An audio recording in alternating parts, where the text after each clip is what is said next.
बनाए रखने के लिए बहुत महत्वपूर्ण। रक्त ही वो समुद्री वाटरी मीडिया है जो कोशिकाओं के चारों तरफ के जल को मेंटेन रखता है, जिससे कोशिकाएं अपने जीवन का आदान प्रदान कर पाती हैं। रक्त की संरचना पढ़ने पर उसमें लगभग 90% जल होता है और 10% उसमें सॉलिड होते हैं।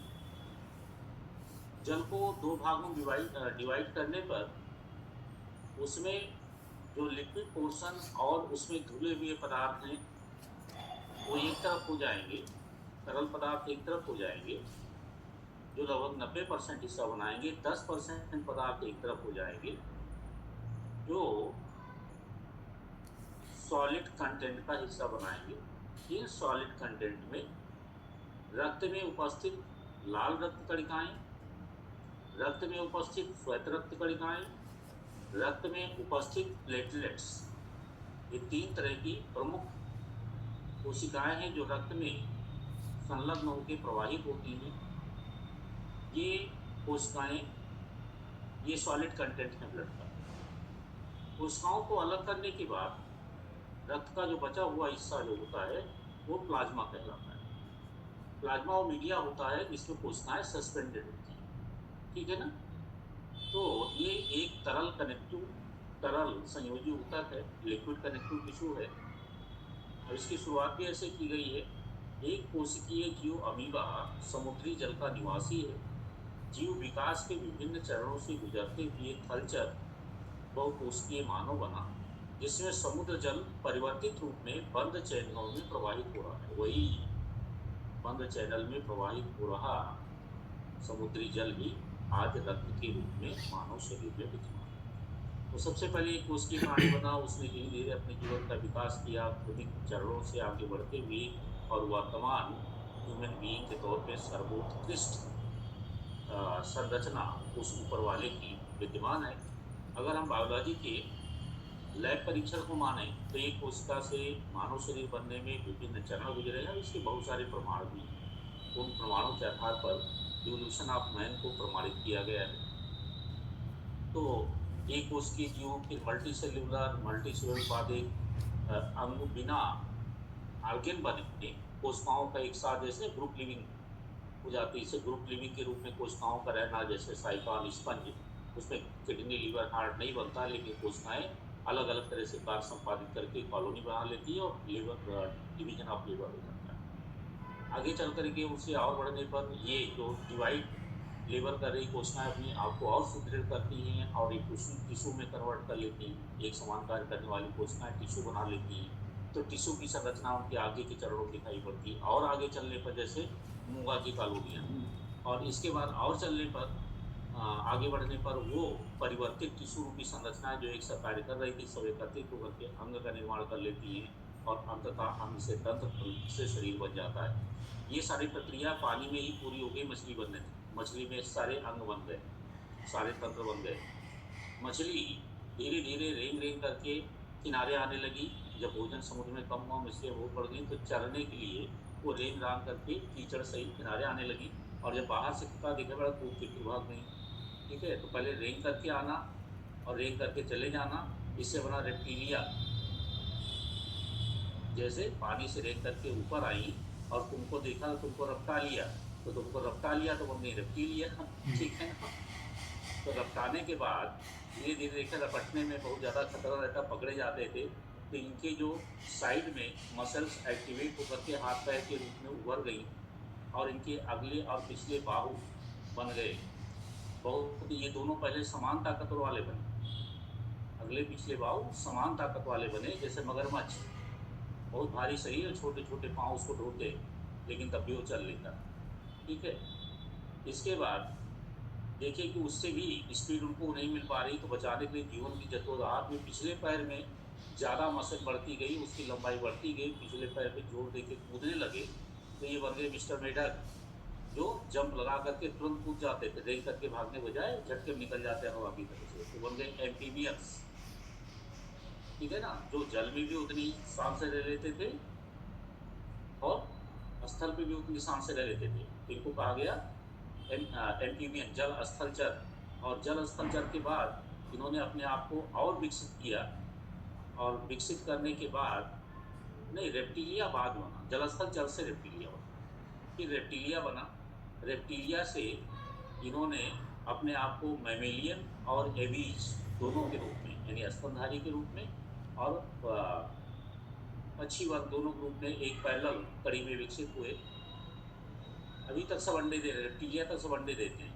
जब अंडे के बाद वो बच्चे देने लगेंगे तब वो मैमेलियन बन जाएंगे। तो एक छछूंदर नाम का प्राणी है जो है मैमेलियन लेकिन अंडे देता है, तो उसमें दोनों के गुण विद्यमान। नहीं नहीं, बच्चे देता है, बच्चे देता है, लेकिन वो जियो की तरह से रेंग करके चलता है, या रेप्टिलियन की तरह चलता है। तो जो छछूंदर है ये पहला स्तनधारी प्राणी है। इसके बाद उसी से विकसित होता हुआ एक जीव बना जो स्तनधारियों का सरताज है, जिसको हम लोग क्या कहते हैं, 12 अवतार। छछूंदर की शक्ल और सुअर की शक्ल मिलाइए, देखिए बिल्कुल सगे भाई लगते नहीं लगते, छोटे बड़े काम का है। उनका मुंह आगे थूथन की तरह निकला हुआ, इनका मुंह भी आगे थूथन की तरह निकला हुआ, ठीक है ना। तो जब आप इवोल्यूशन ऑफ ह्यूमन पढ़ते हैं तो सबसे पहले मत्स्य अवतार होता है, फिर कच्छप अवतार होता है। कच्छप अवतार क्या है, पैर निकला है, मछली में पैर नहीं है, तो सबसे पहले मत्स्य अवतार, फिर विकास के क्रम में पैर निकला तो कच्छप अवतार, फिर विकास के क्रम में क्या बना, दौड़ने वाला स्तनधारी प्राणी, यानी 12 अवतार, ठीक है ना। ये आपका जो अवतारवाद है ये ऑटोमेटिकली इवोल्यूशन ऑफ मैन को ही तो बताता है, लेकिन इसको हम लोग धर्म की तरह से पढ़ते हैं, विज्ञान की तरह से नहीं। इसी क्रम में आगे बढ़िए तो धीरे धीरे आदि बन गया। आदि बना तो बड़ा इनसिक्योर था, हरदम क्रोध में था, हरदम मरने मारने का काबू था। तो कौन सा बना अगला अवतार, फरसे वाले राम, जान ले लेंगे तुरंत फरसा हाथ में, परशुराम। राम है लेकिन फरसे वाले, ठीक है ना। फिर धीरे धीरे राम सिविलाइज्ड हुए तो क्या हुआ, लोगों ने उनको बिल्कुल गौना समझ लिया, अरे इनकी कोई औकात ही नहीं।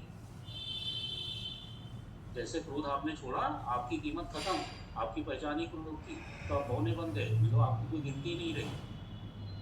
तो अगला अवतार वामन अवतार हुआ। इसके बाद लगा नहीं भाई, अपने आप को कुछ हद तक फिर बैलेंस को, तो राम उचित अवसर पर तबूत भी खा लेते हैं, उचित अवसर पर अन्न विनय भी कर लेते हैं। एक सीवियरली सिविलाइज पर्सन राम का, लेकिन ये भी आइडियलिज्म में फंसे रहे, अभी पूरी तरह से व्यवहारिक नहीं बन पाए थे। सिद्धांत में प्राण जाए पर वचन न जाए, तो ये आइडियल राम का अवतार हुआ। इसके बाद बीच में नरसिंह भी आते हैं, नरसिंह का मैं भूल गया बताना। वामन अवतार के बीच में नरसिंह अति क्रोध वाला अवतार है। फिर नरसिंह बाद परशुराम, जिसमें मनुष्य नहीं बना, आधा मनुष्य आधा जानवर। भाई सीधे मनुष्य थोड़े बन गया होगा, विकास का मगर मेढक की मछली बना रहे हो तो उस समय बीच वाला भी तो आएगा। तो स्तनधारी और दोनों पैर पर खड़े वाले, सिंहावतार आएगा, सिंहावतार के बाद परशुराम, परशुराम के बाद वामन के बाद राम, नहीं, हाँ, वामन के बाद राम, और राम के बाद तेरा खाने की रीछ, जो हर एक परिस्थिति में अपने आप को फिट कर ले जाएंगे, कहीं नहीं हारेंगे। भगवान कृष्ण कहीं नाच करके, कहीं गा करके, कहीं बजा करके, कहीं मार करके, हर जगह फिट हो जाएंगे। तो व्यवहारिक अवतार जो आया भगवान कृष्ण का आया, ये इवोल्यूशन ऑफ मैन ही तो है। लेकिन इसको हम लोग धर्म की भावना में विज्ञान से दूर रखते हैं। इससे ज़्यादा वैज्ञानिक आधार आप कहाँ पाएंगे, कहीं नहीं पाएंगे। खैर, तो मैं कहानी बता रहा था रक्त की। इन सारी चीज़ों में जो एक सबसे कॉमन फिनोमिना है वो ब्लड। हर एक ब्लड जीवों की ब्लड की अपनी क्वालिटी है, और ब्लड की क्वालिटी के आधार पे उनका जीवन काल निर्धारित होता है। आपका जीवन काल लंबा है क्योंकि आपके शरीर में ब्लड को कंटिन्यूअस एक सा बनाए रखने की बहुत सारी व्यवस्थाएं नेचर ने जोड़ी हैं। जिन जीवों में ब्लड को बहुत दिन तक एक तरह से बनाए रखने की क्षमता नहीं होती, उनका जीवन काल उतना कम होता है। अगर आप अपने ब्लड का कंपोजिशन ना बदलने दें एज के साथ, उसके कंपोजिशन पर ध्यान रखें, आप चिर युवा बने रह सकते हैं। आपके शरीर में एजिंग फिनोमिना डोमिनेट नहीं करेगा। आयुर्वेद ने इस घटना को बहुत पहले समझ लिया था, और आयुर्वेद ने इस घटना को भी कहानी के रूप में आपके सामने प्रस्तुत किया।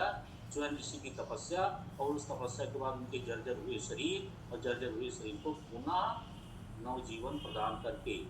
कैसे? बाई 54 प्रास।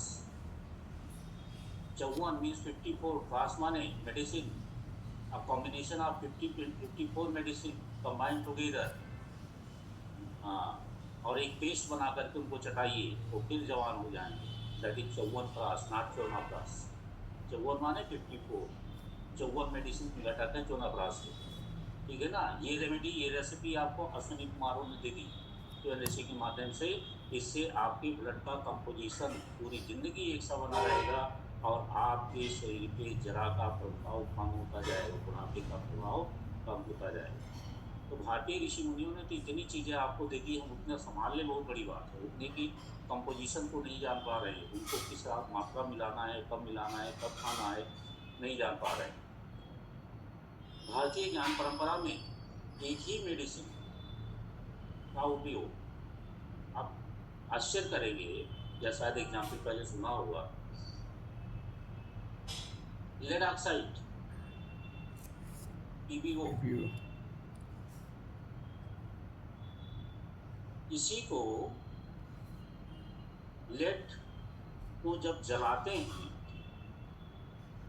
तो जलाने से ऑक्सीडाइज होना, जलाना मतलब ऑक्सीडाइज होना, तो लेड ऑक्साइड बन जाएगा, लाल रंग का प्रेसिपिटेट अवशेष बने, पाउडर बने,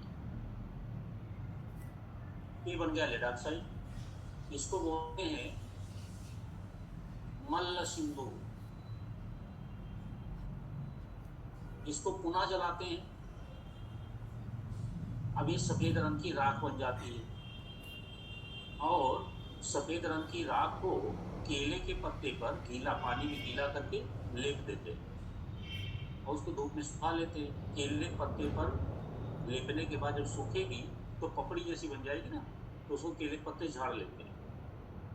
नाविक रस परपटी। अब रस परपटी को फिर जलाते हैं,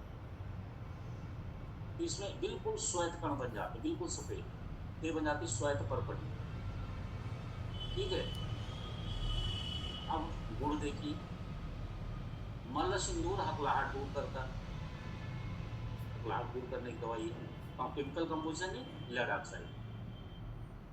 उसी लेड ऑक्साइड को पानी में घोला, पानी घोल के पत्ते पे लिखा, पत्ते पे लिख के सुखा लिया, अब बन गई रस परपटी। Now it is the medicine of प्रवाहिका, लूज मोशन की दवाई। Again it is lead oxide, chemical lab में प्रेसिपिटेट लेड ऑक्साइड का ही आएगा। फिर उसको जलाया, बिल्कुल श्वेत कणगी बन गई, सफेद बन गई, सफेद बिल्कुल सफेद राख जो भस्म सतंगर्गी को लगती है उस तरह से राख बन गई, और now it is termed as श्वेत परपटी। Again it is lead oxide, फिर भी अभी भी लेड ऑक्साइड है, लेकिन अब लूज मोशन रोकने की दवाई बन गई।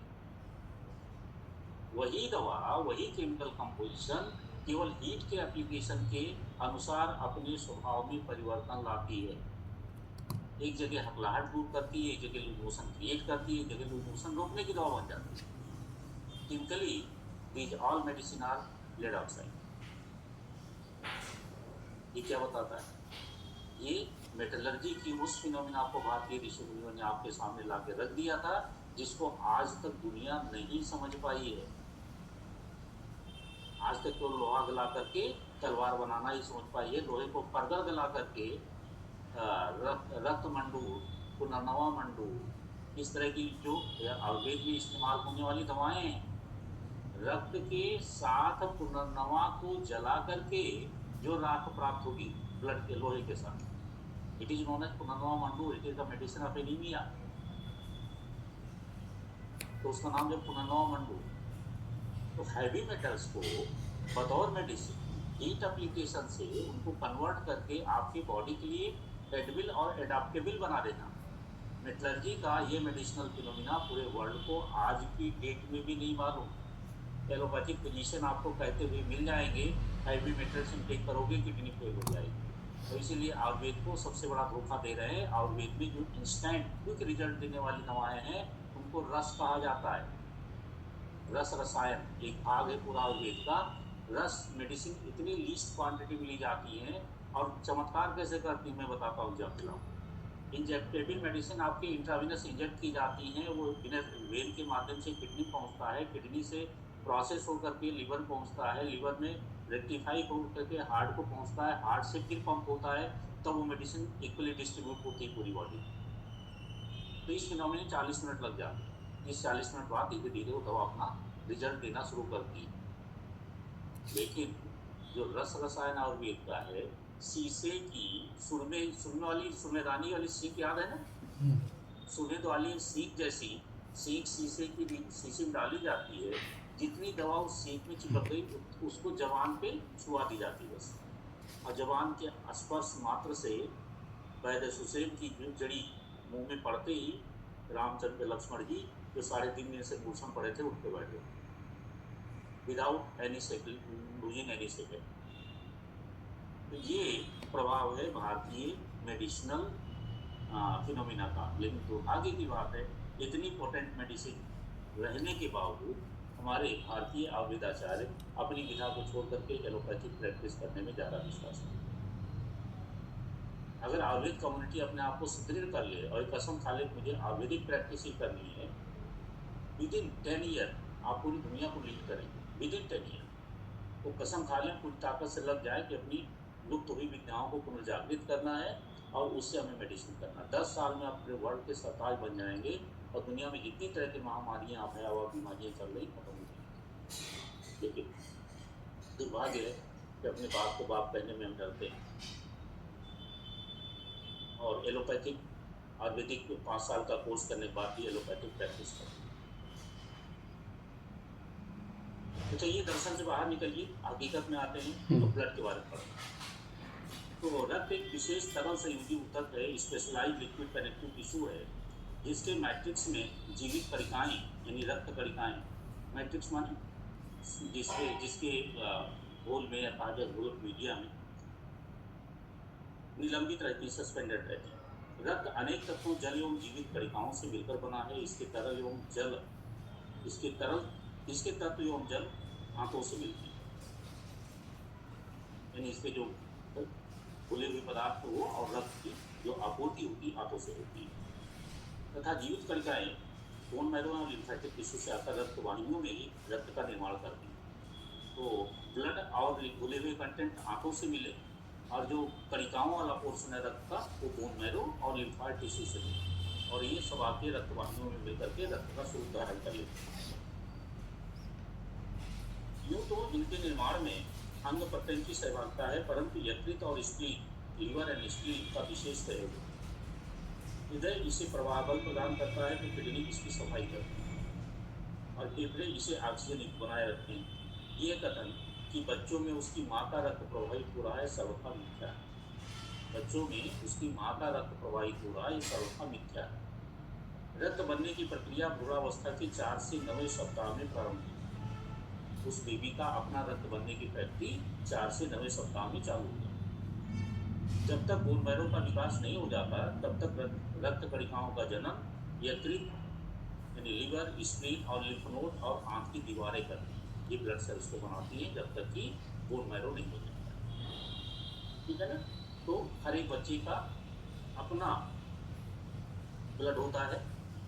4 से 9 सप्ताह तक उसका सिंचन और उसका पोषण जरूर माँ के ब्लड से होता है, माँ के रक्त से होता है। इसके बाद भी उसकी सारी प्रक्रियाओं का सिंचन और उनका अभिवर्धन माँ के ही द्वारा होता है। लेकिन अपने रक्त का, अपना इंडिजिनस रक्त का निर्माण 4 से 9 सप्ताह में कर देता है और उसके शरीर में उसका रक्त प्रवाहित होने लगता है। उस रक्त का पोषण माँ के रक्त द्वारा बनाता ही अपना है, लेकिन उसको भी पोषण माँ के रक्त से मिलता है। तो रक्त का कंपोजिशन, हाँ एक चीज और, पेडिग्री एनालिसिस में फादर का ब्लड ग्रुप सदैव फादर से माँ के बच्चे में जाता है। तो पेडिग्री एनालिसिस में बच्चे का ब्लड ग्रुप फादर के ब्लड ग्रुप से मैच करता है, ना कि माँ के ब्लड ग्रुप से। तो डिसाइडिंग होता है, एक MN type of blood group होता है, सब लोग केबीओ टाइप पढ़ेंगे ना अभी, A type, B type, AB type और जीरो टाइप या ओ टाइप, ऐसे एक ग्रुप होता है। एक पढ़ेंगे आरएच टाइप, ये रेशस मंकी के थ्रू जो फैक्टर निकला था। ये पढ़ेंगे एमएन टाइप, पता नहीं हाँ कोर्स में है कि नहीं। एमएन टाइप आप ब्लड ग्रुप का उपयोग सिर्फ और सिर्फ पेडिग्री एनालिसिस में होता है, वो कंफर्म करने के लिए अमित बेबी का फादर ये है कि नहीं। मेडिको लीगल डिस्प्यूट जहाँ पर होता है वहाँ पर वो ब्लड ग्रुप उसके माध्यम से तय हो जाता है। तो ब्लड का कंपोजिशन देखिए, इसमें रक्त में जो प्लाज्मा है, मैंने गलत बताया था, प्लाज्मा में 90% पानी होता है। 55 से 58 यानी लगभग 60%, लगभग 2/3 भाग पानी रक्त में होता है प्लाज्मा के रूप में, और कणिकाएं इसमें 42 से 45%। ठीक है ना। तो कणिकाएं जो सेल्यूलर पार्ट है, इसमें एथ्रोसाइट यानी आरबीसी, ल्यूकोसाइट यानी डब्ल्यूबीसी, थ्रोम्बोसाइट यानी जिनको हम लोग कहते हैं प्लेटलेट्स, 3 तरह की कणिकाएं हो गई। और प्लाज्मा में 55 से 58% पूरे ब्लड का पार्ट होता है। इसमें जल 90 से 91 से 92% का, प्लाज्मा में वाटर कंटेंट 91 to 92% होता है। और ठोस पदार्थ इसमें 8 से 9% होते हैं। इन ठोस पदार्थों को 2 भागों में बांटा गया, कार्बनिक और अकार्बनिक। इसमें कार्बनिक तत्व ज़्यादा होता है, 7 से 8%। इसमें शामिल है protein, urea, uric acid, cholesterol और ग्लूकोज इत्यादि, जो 7 से 9% का। लगभग 8% ये हो गया। 1% अकार्बनिक पदार्थ होता है, जिसमें sodium, potassium, calcium, iron, chloride, phosphate, sulphate और बाइकार्बोनेट जैसे पदार्थ होते हैं। तो ये अकार्बनिक पदार्थ हैं, जो लगभग 1%। उपरोक्त प्लाज्मा में तत्वों की एक सूची इस पुस्तक के अंत में दी गई है, क्योंकि यहाँ कुछ विशेष कार्बनिक तत्वों का विवरण आवश्यक है जो रक्त की गुणवत्ता बढ़ाते हैं। तो सारे कंपोजिशन ब्लड का जो अमूमन लैब में टेस्ट किया था, उनकी एक पूरी लिस्ट आपकी इस किताब के सबसे लास्ट पेज में दी गई है ब्लड की कंपोजिशन की। यहाँ पर जो ऑर्गेनिक कंटेंट है, जो ब्लड की एनालिसिस में बहुत महत्वपूर्ण भूमिका निभाते हैं, उनको जिक्र किया गया है। सबसे पहले albumin, it is a type of round protein.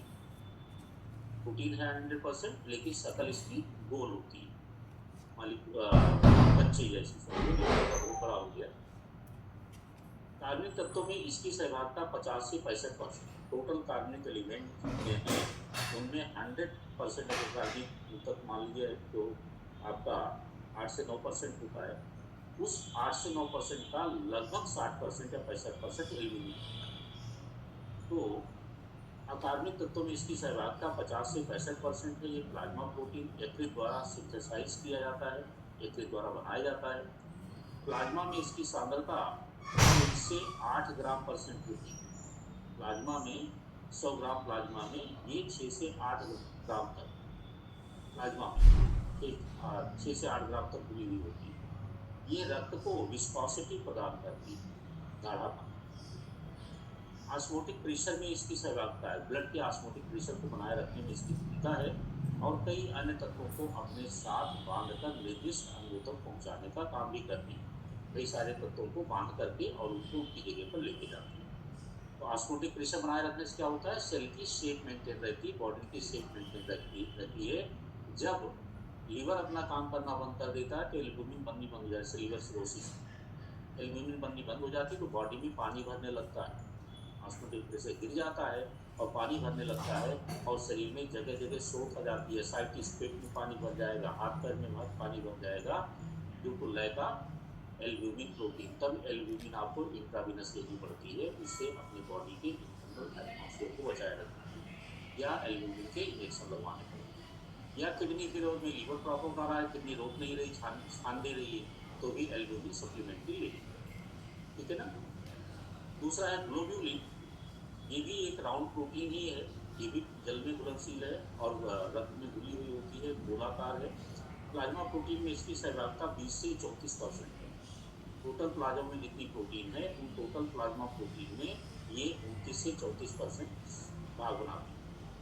ये 3 प्रकार की होती है। अल्फा ग्लोब्यूलिन जो 9.5 से 18% लीवर द्वारा होती है और लीवर द्वारा संश्लेषित की जाती है। दूसरी है बीटा ग्लोब्यूलिन, ये 8 से 14% होती है, ये भी लीवर द्वारा ही बनाई जाती है। ये तो दोनों प्रोटीन रक्त को ऑस्मोटिक प्रेशर प्रदान करते हैं, जैसे एल्ब्यूमिन कर रही थी, तथा ग्लूकोज और लिपिड से कॉन्जुगेट करके, ग्लूकोज और लिपिड से मिल करके ग्लाइकोप्रोटीन और लाइपोप्रोटीन बनाते हैं। और ये काम कहाँ होता है? जो हम लोगों से होता है गॉल्गी बॉडी में, गॉल्गी ऑब्जेक्ट कॉन्जुगेट करने का काम करता है।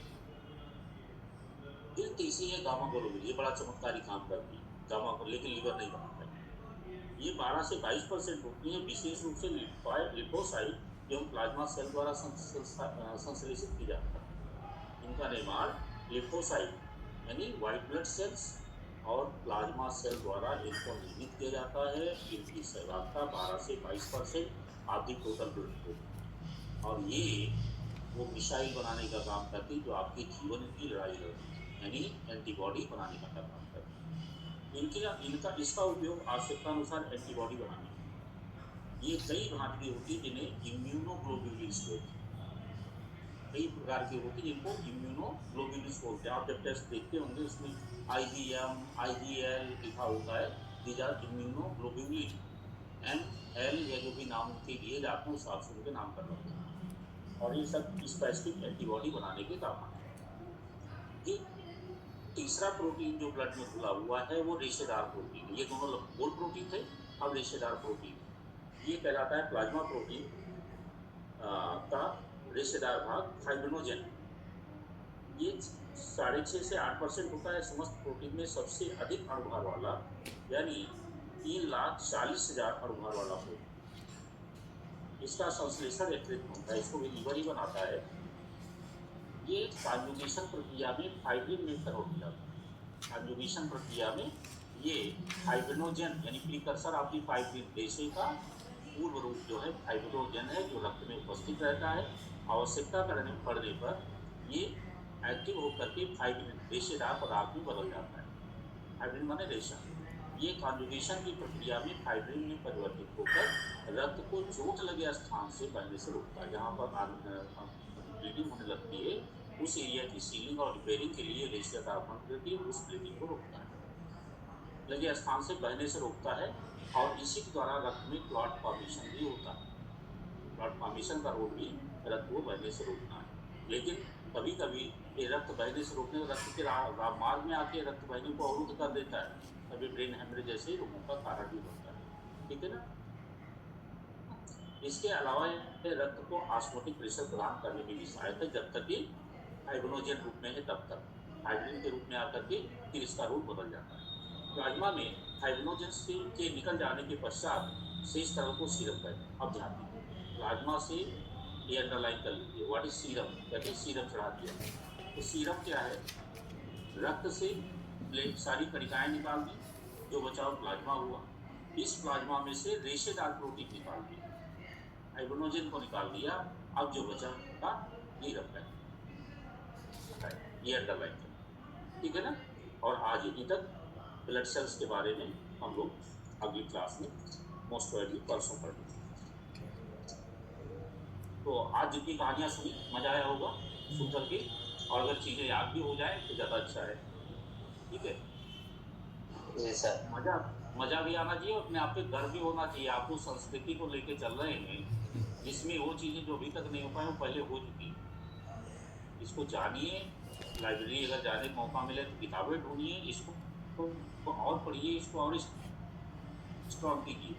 जितनी मजबूती से हम आपको आपके सामने रखने बातें, उससे ज़्यादा मजबूती से आप रखें। तो और यही पढ़ाई का उद्देश्य